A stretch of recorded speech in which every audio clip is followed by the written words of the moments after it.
Everyone, welcome to doctor Amit Kumar YouTube channel. Doctor Amit Kumar YouTube channel में आप सबका स्वागत है। आज का जो लेक्चर मैं देने जा रहा हूं वो है आपका कैपिटल बजटिंग, जो मारवाड़ी कॉलेज सेमेस्टर 6 वाले बच्चों के लिए है। साथ में एमबीए वाले जो बच्चे होते हैं जो सेमेस्टर 1 में होते हैं उनके लिए भी है।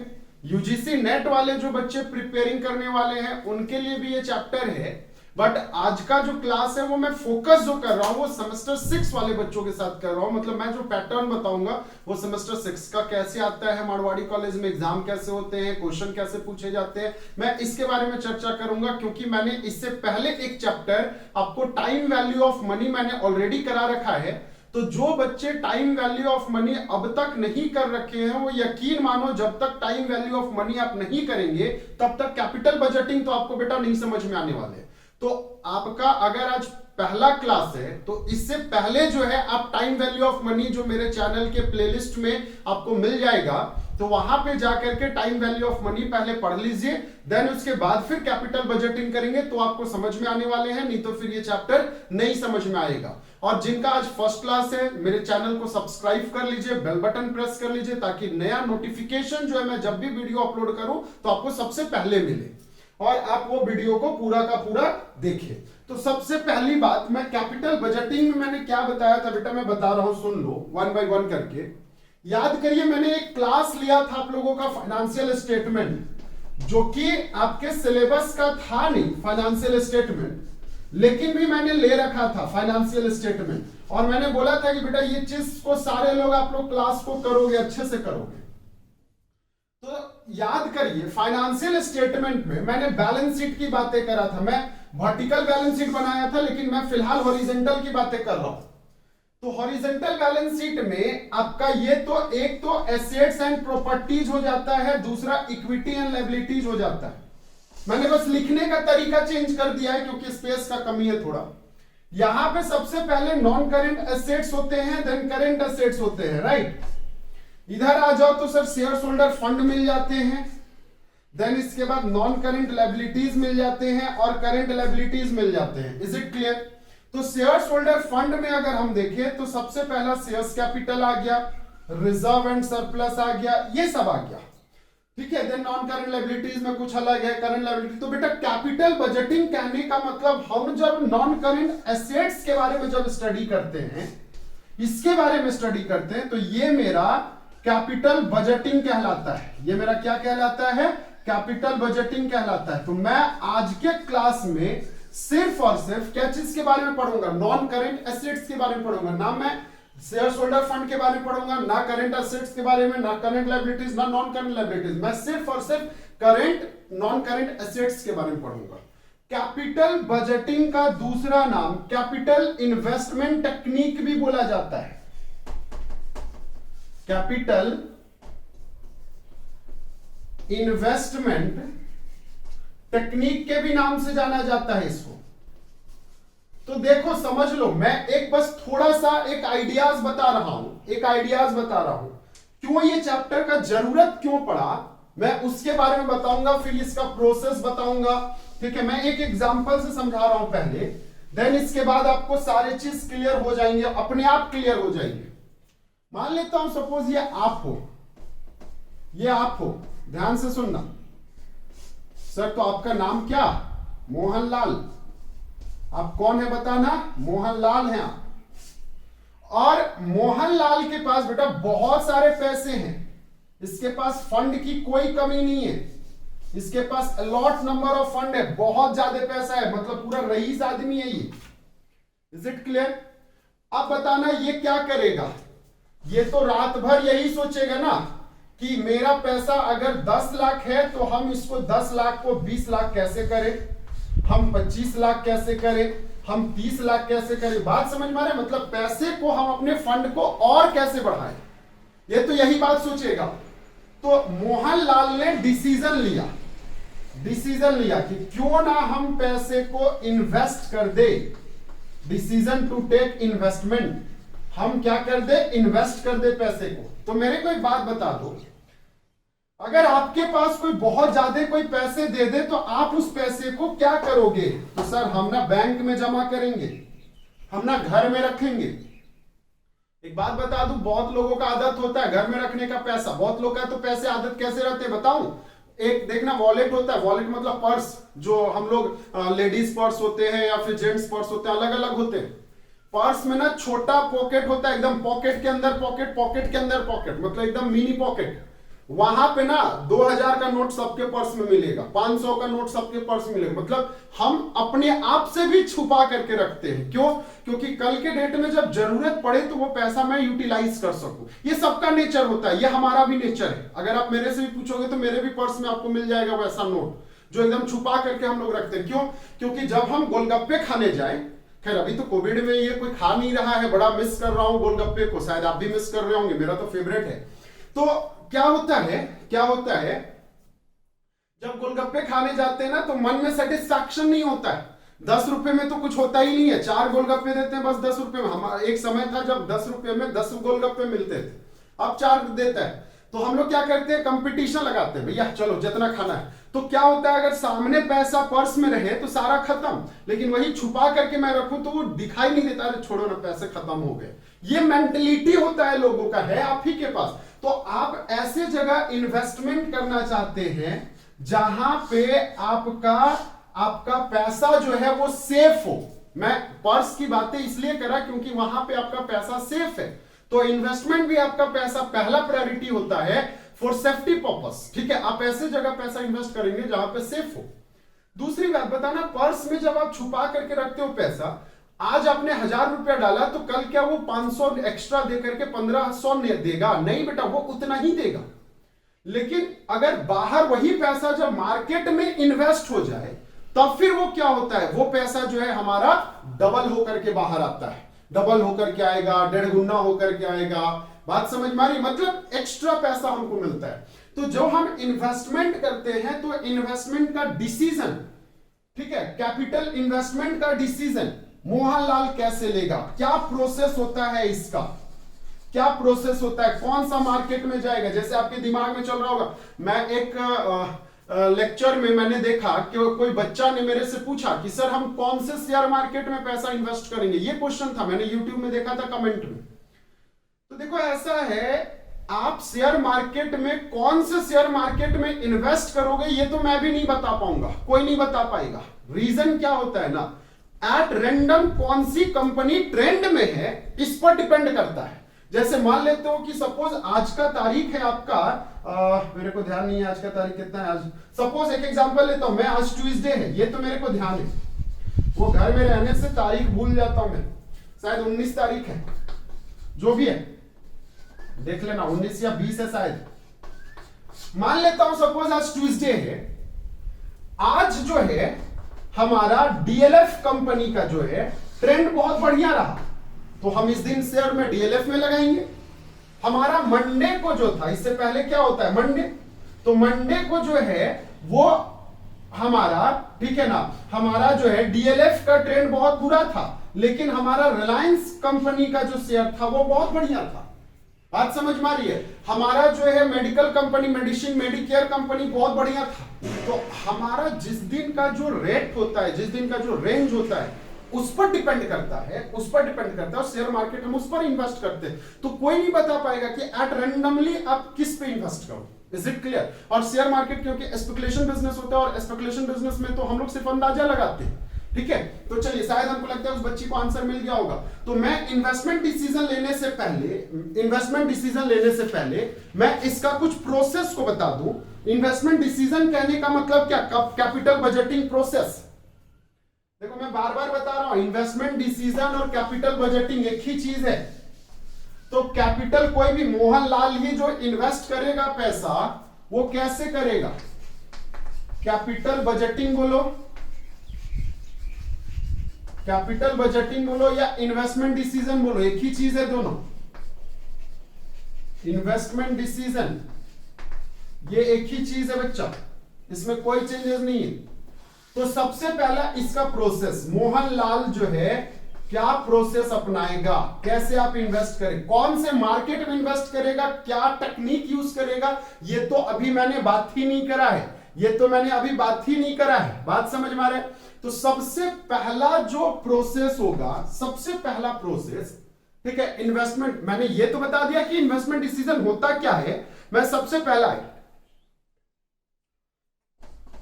पहले आइडेंटिफिकेशन, आप आइडेंटिफाई करोगे, क्या चीज को आइडेंटिफाई करोगे? Identify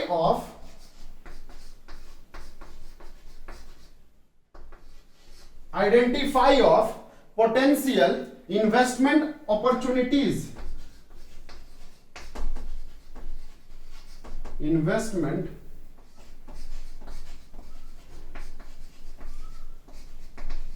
opportunities. Is it clear? Identifications of potential investment opportunities, ये काम पहला आप करेंगे, ये पहला प्रोसेस होगा आपका। दूसरा प्रोसेस होगा assembling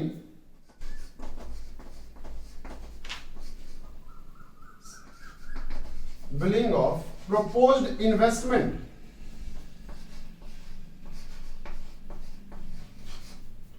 proposed इन्वेस्टमेंट। देखो ध्यान से समझोगे, identifications of potential investment opportunities कहने का मतलब यह होता है कि हम आइडेंटिफाई करेंगे कि एक्चुअल में हम कहां पे इन्वेस्टमेंट करें, हमारा इन्वेस्टमेंट का क्या अपॉर्चुनिटीज है। बात समझ में आ रही है? जैसे हम शेयर मार्केट में जाए, म्यूचुअल फंड में जाए, या फिर हम कहां पे इन्वेस्ट करें बेटा, ठीक ना, इसका आपको पहला आइडेंटिफाई करना है। इन्वेस्टमेंट अपॉर्चुनिटीज कहां कहां है आपके पास। दूसरा, असेंबलिंग ऑफ प्रपोज्ड इन्वेस्टमेंट, हमने जो इन्वेस्टमेंट करने का जो सोच रखा है, प्रपोज्ड इन्वेस्टमेंट है, उसको सबको इकट्ठे करने, असेंबल करने। थर्ड है डिसीजन मेकिंग का। अब इसके बाद हम ये सोचेंगे कि चलो ठीक है, मैंने असेंबल तो कर दिया, अब हमारा डिसीजन मेकिंग होगा। डिसीजन मेकिंग कहने का मतलब क्या?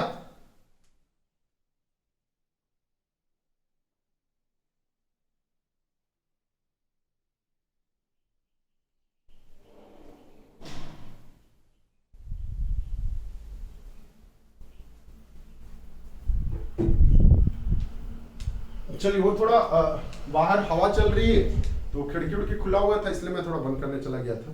तो डिसीजन मेकिंग करने का, तो डिसीजन मेकिंग मतलब क्या चीज कि हमने जो प्रपोज इन्वेस्टमेंट लिया है, ठीक ना, अब हम उसका सिलेक्शन की बातें करेंगे, डिसीजन लेने की बात करेंगे। Then preparations of capital budget, then इसके बाद हम कैपिटल बजट बनाएंगे, प्रिपरेशंस ऑफ कैपिटल बजट। और ये थ्योरी में आप लिखोगे जब ये आपका आंसर क्वेश्चंस पूछे जाएंगे तब। कैपिटल बजट एंड एप्रोप्रिएशन, बंटवारा। तो ये तो बात हो गया आपका चौथा, 4 मैं ऊपर का मिटा रहा हूं, ये process of capital decision, capital budgeting है या इन्वेस्टमेंट डिसीजन है। देन जैसे हमने इसका ये किया, देन इसके बाद इंप्लीमेंटेशंस करेंगे,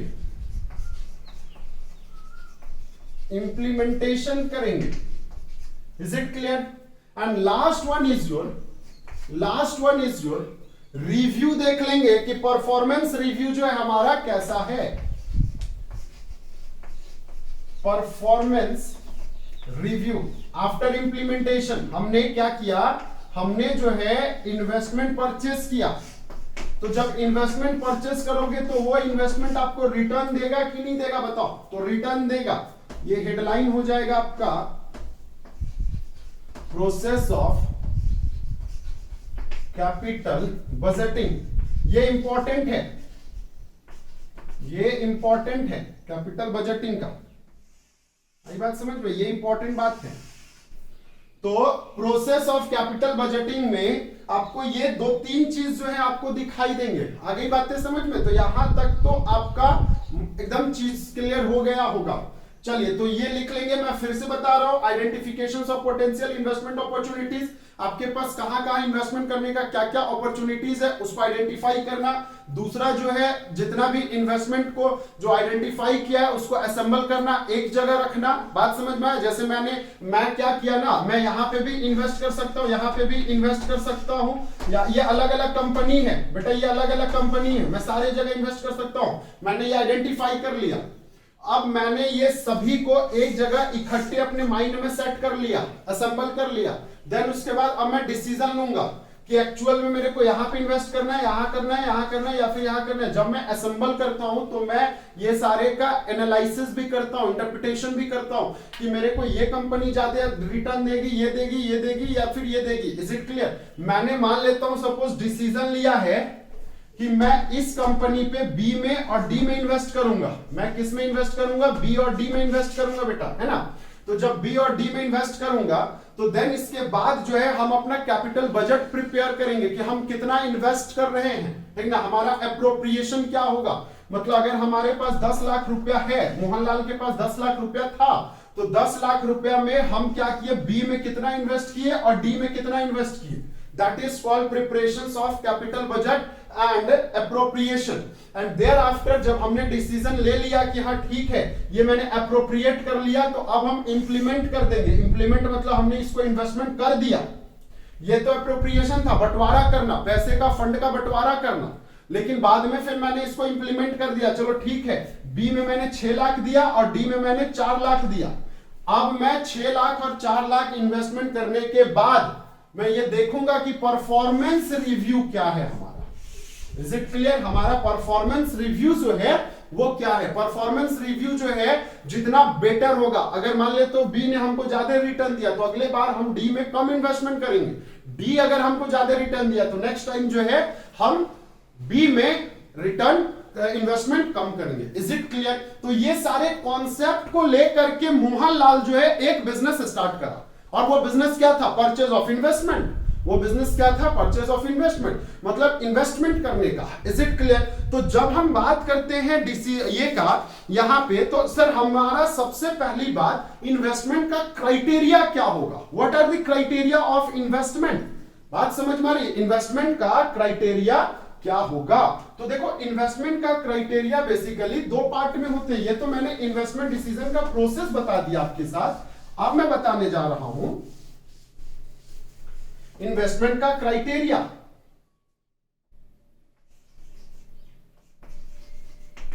क्राइटेरिया ऑफ इन्वेस्टमेंट। तो देखो बेटा क्या है, कोई भी बंदा, मोहनलाल की जगह सर हम रहेंगे तो हम ही तो थे मोहनलाल। मोहनलाल कौन था? मोहनलाल हम थे।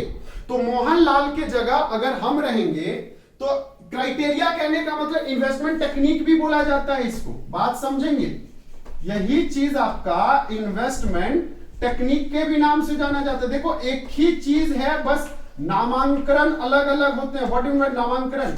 सर हमारे को ना घर में जो है, ठीक ना, घर में जो है गीतांजलि भी बोला जाता है और घर में गीत भी बोला जाता है। हो सकता है कि नहीं हो सकता है? 2 नाम होंगे, ठीक ना। हमारे घर में, ठीक ना सर, हमें जो है राजा भी बोला जाता है और मेरे ही घर में नाम जो है वो आपका मान ले तो सपोज राजू भी है। बात समझ में? तो एक ही बंदे का 2 नाम। तो यहां पे भी वही चीज है, एक ही बंदे का 2 नाम। मतलब क्राइटेरिया ऑफ इन्वेस्टमेंट को ही हम लोग क्या बोलेंगे? इन्वेस्टमेंट टेक्निक बोलेंगे। Is it clear? तो इन्वेस्टमेंट टेक्निक जो है वो 2 पार्ट में है। पहला तो है नॉन डिस्काउंटिंग टेक्निक। पहला क्या है बेटा? Non discounting technique. दूसरा है डिस्काउंटिंग टेक्निक। Discounting technique. अब देखो ध्यान से समझोगे। अब आपके दिमाग में थोड़ा दिमाग हैंग कर गया होगा। क्या हैंग किया होगा कि सर डिस्काउंटिंग टेक्निक क्या होता है और नॉन डिस्काउंटिंग टेक्निक क्या होता है। बेटा एक बात बता दे रहा हूं मैं, ध्यान से सुन लो। याद करिए टाइम वैल्यू ऑफ मनी, आपको शायद ध्यान होगा मैंने वहां पे डिस्काउंटिंग टेक्निक यूज किया था। याद आया? तो अब सर याद आ गया। तो वही चीज जहां पे टीवीएम जुड़ा हुआ है, जहां पे कंपाउंड इंटरेस्ट की बातें हो रही है, जहां पे आपका प्रेजेंट वैल्यू फैक्टर और आपका future value factor, compounded value factor की बातें होगी, वही आपका डिस्काउंट टेक्निक कहलाएगा। वो क्या कहलाएगा? डिस्काउंट टेक्निक कहलाएगा। और आपका नॉन डिस्काउंट टेक्निक जो है जहां पे आपका टीवीएम की बातें ना हो। बात समझ में आए? टीवीएम की, इसीलिए मैंने बोला स्टार्टिंग की ही क्लास में पहले टाइम वैल्यू ऑफ मनी पूरा पढ़ोगे तब ये चैप्टर समझ में आने वाले। तो डिस्काउंटिंग टेक्निक में दो चीज पढ़ने हैं। एक तो आपका simple payback period, simple payback period. तो सर सिंपल पेबैक पीरियड क्या होता है मैं बताऊंगा अभी आपको। दूसरा है आपका average ARR, average rate of return, या फिर इसी का दूसरा नाम होता है अकाउंटिंग रेट ऑफ रिटर्न। इसी का दूसरा नाम क्या होता है? सिंपल पेबैक पीरियड या फिर average return, rate of return. अच्छा, डिस्काउंटिंग टेक्निक का क्या है समझ लो। डिस्काउंटिंग टेक्निक क्या होते हैं समझ लो। इसमें आपका सिंपल पेबैक पीरियड के जगह डिस्काउंटिंग, पहला तो discounting payback period,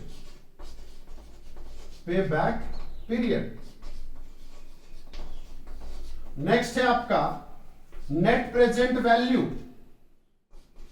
net present value मतलब NPV, net present value. Then इसके बाद नेट प्रेजेंट वैल्यू, देन इसके बाद इंटरनल या प्रॉफिटेबिलिटी इंडेक्स बोल सकता हूं बेटा मैं,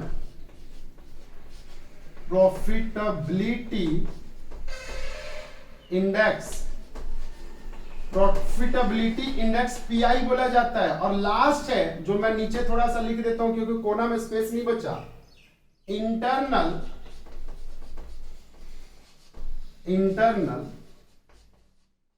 rate of return, IRR, internal rate of return. तो देखो बच्चा समझ में आना, समझोगे। ये आपके दो टेक्निक मेथड, यहां पे 4 मेथड, ठीक ना। एक बता दूं, सिंपल पेबैक पीरियड है और डिस्काउंटिंग पेबैक पीरियड है। मतलब पेबैक पीरियड के दो कॉन्सेप्ट, सिंपल मेथड और डिस्काउंटिंग मेथड। मैं अभी आऊंगा। आज का क्लास जो है आपका सिंपल पेबैक पीरियड पे ही फोकस्ड है, ठीक ना। सिंपल पेबैक पीरियड खत्म, आज का क्लास खत्म। बाकी क्लासेस में नेक्स्ट क्लास करूंगा क्योंकि एक ही दिन करोगे तो फिर सारा मजा कहां मिलेगा आपको, है ना। तो धीरे धीरे हम लोग पढ़ेंगे। अब समझोगे, ध्यान से समझोगे, है ना। हेडिंग डालेंगे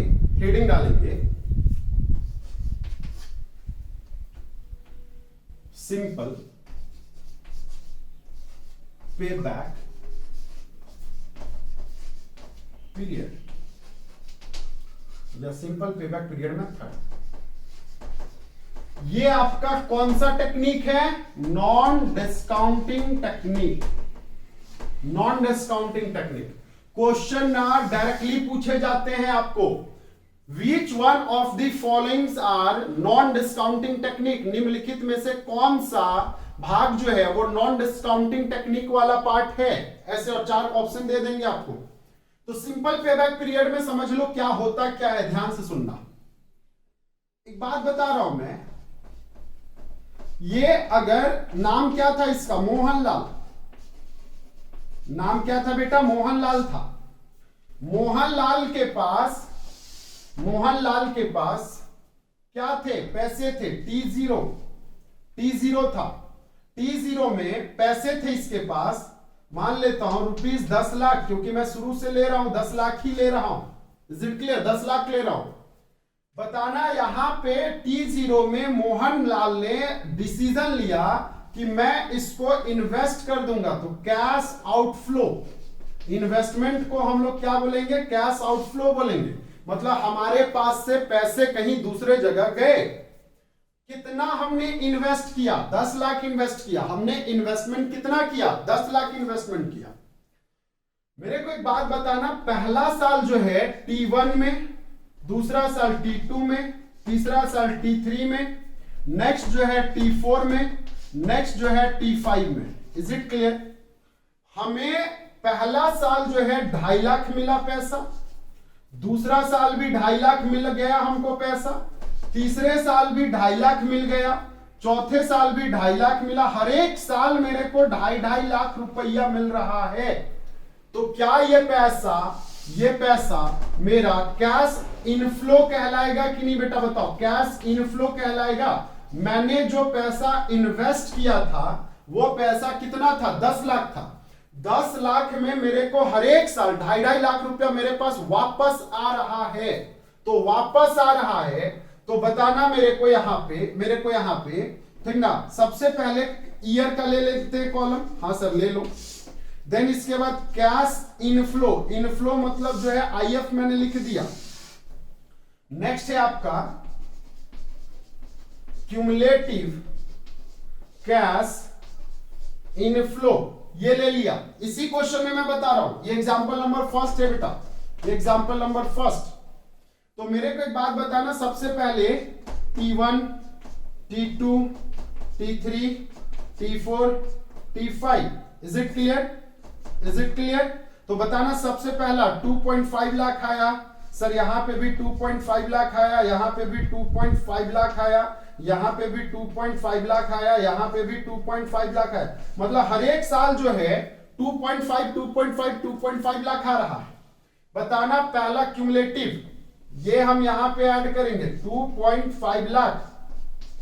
देन इसके बाद ये दिखाएंगे 5 लाख।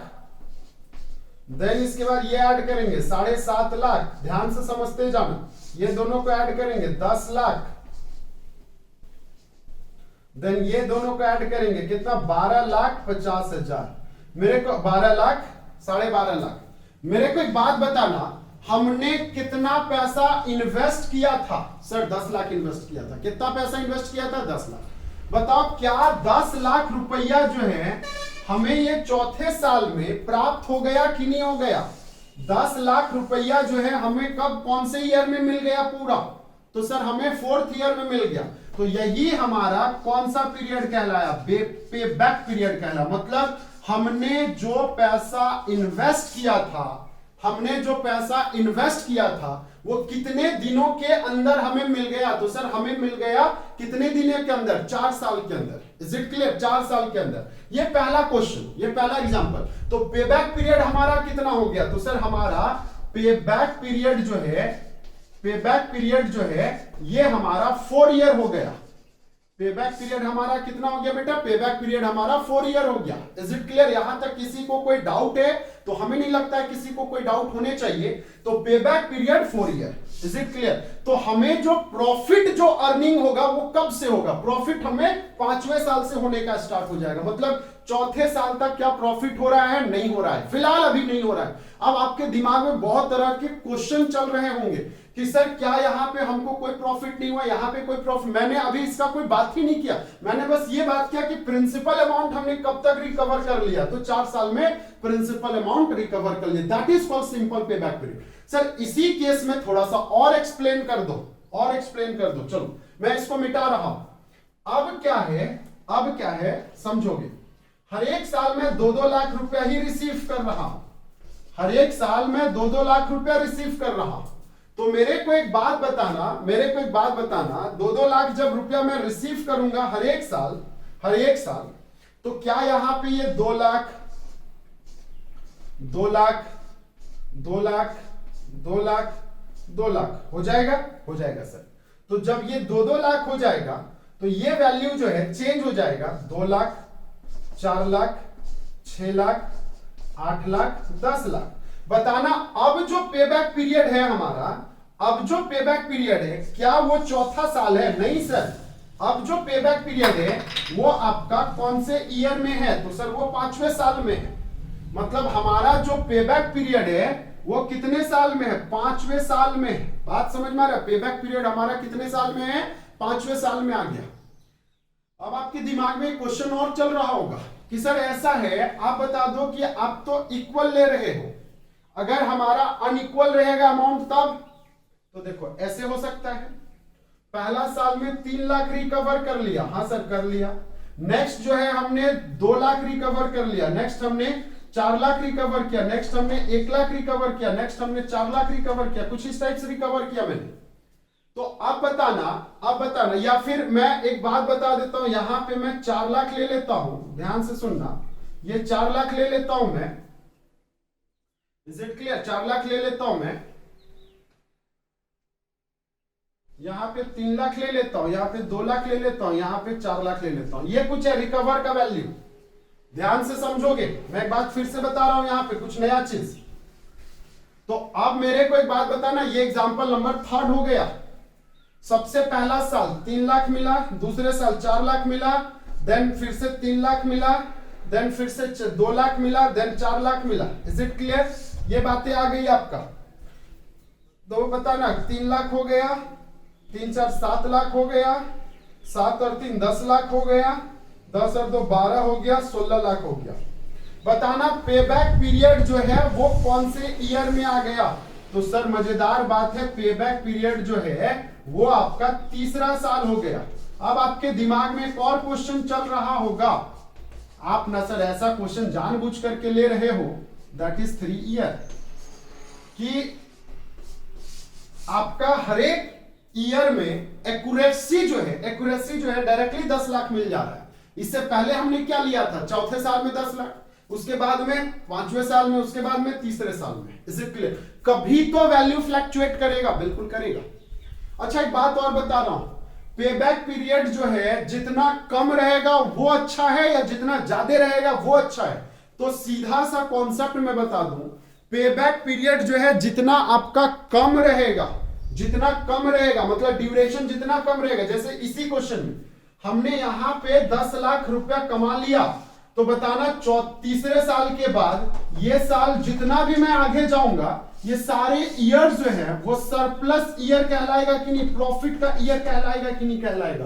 तो हाँ सर बिल्कुल प्रॉफिट का ईयर कहलाएगा। क्यों? क्योंकि इसके बाद जो है आपने जो actual your principal amount of your investment should be recovered, ठीक ना, विद इन 3 ईयर्स। 3 साल में ही हमने क्या किया, प्रिंसिपल का अमाउंट जो है रिकवर कर लिया। तो चौथे साल से जो भी पैसा होगा वो आपका प्रॉफिट होगा। दूसरा केस, चौथा साल में अगर आपने प्रॉफिट रिकवर किया है तो चौथे साल के बाद प्रॉफिट होगा। तीसरा केस, 5वें साल में रिकवर करा तो 5वें साल, तो बेटा जितना जल्दी रिकवर करोगे उतना ना ज्यादा प्रॉफिट कमाओगे। मैं एक बात बता रहा हूं आपको, आपकी अभी एज जो है, मेरे को नहीं लगता है कि 20-22 साल से ज्यादा के हो रहे होंगे आप लोग। अगर 25 साल में नौकरी मिल जाएगा आपको तो बताना 65 साल 40 साल नौकरी रहेगा आपका। वही चीज अगर 30 साल में नौकरी मिलेगा तो आपको 35 साल ही ना नौकरी बचेगा 65 साल तक। तो बताना ज्यादा बेनिफिट किस में, जल्दी नौकरी लेना या बाद में नौकरी लेना? आज समझ में आ रही मैं क्या बता रहा हूं? जल्दी नौकरी लेना, जल्दी सेटल्ड होना। क्यों? क्योंकि आपको समय जो है ज्यादा मिलेगा। Is it clear? तो ये कॉन्सेप्ट होता है यहां पे भी इन्वेस्टमेंट का। तो सर ऐसा है हमने तो सिर्फ, आपने तो सिर्फ और सिर्फ क्या बताया, आपने सिर्फ और सिर्फ बताया एक्यूरेसी पे बात किया। मतलब एक्यूरेट जो है तीसरे साल में मेरा पैसा रिकवर हो गया, चौथे साल में पैसा रिकवर हो गया। जब अब मैं एक और बात बताता हूं, मान लेता हूं मोहनलाल ने इन्वेस्टमेंट किया है, T0 है, T1 है, T2 है, T3 है, T4 है, कुछ इस टाइप से T5 है। Is it clear?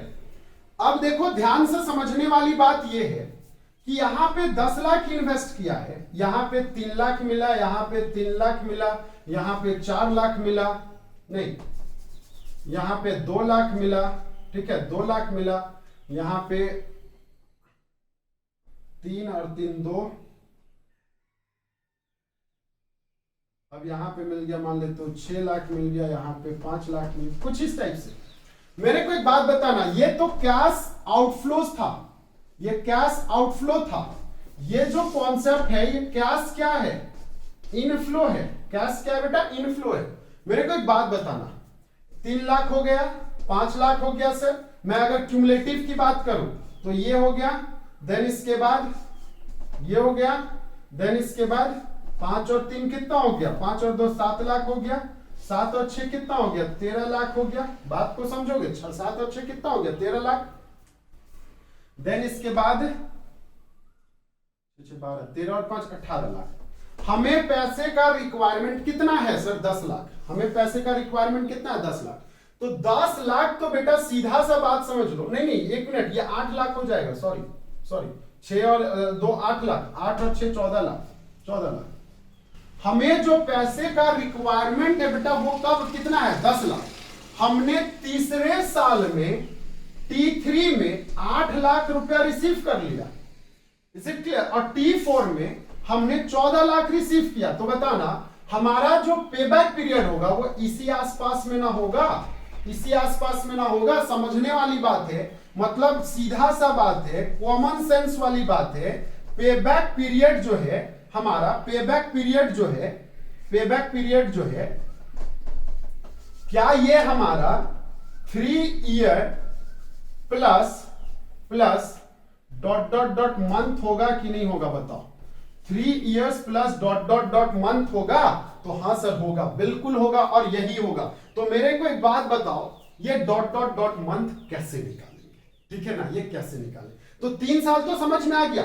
मैंने अभी तक किसी भी तरह का सिंपल पेबैक पीरियड या कोई फॉर्मूला का बात ही नहीं किया। मैं नेक्स्ट क्लास फॉर्मूला की भी बात करूंगा तो लगेगा कि सर इतना आसान था ये फॉर्मूला, और नेक्स्ट क्लास में ये मंथ कैसे कैलकुलेट होगा मैं इसको भी बताऊंगा। अगर आप लोगों का आंसर आ जाता है इसका, तो आप मेरे को कमेंट बॉक्स में कमेंट करके इसका आंसर बता देना कि यहां पे फिल इन द ब्लैंक्स में क्या होगा। मैं बस एक बात बता दूंगा कि यूनिटरी मेथड में आपका कैलकुलेशन होगा। मैं बस थोड़ा सा बता देता हूं, हिंट दे देता हूं।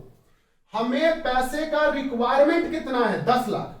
8 लाख तो हमें मिल गया, तो हमें कितना पैसा चाहिए? मात्र 2 लाख चाहिए, 2 लाख चाहिए। Is it clear? पूरे साल भर में, पूरे साल भर में हमने कितना रिसीव कर लिया? 6 लाख रिसीव किया। 6 लाख कितने महीने में रिसीव किया? 12 महीने में रिसीव किया।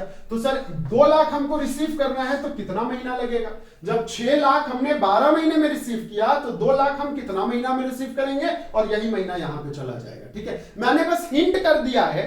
आपका अगर सॉल्यूशन बन जाता है तो आप मेरे को सभी लोग कमेंट बॉक्स में इसका आंसर क्या होगा आप मेरे को बताएंगे। तब तक के लिए थैंक यू।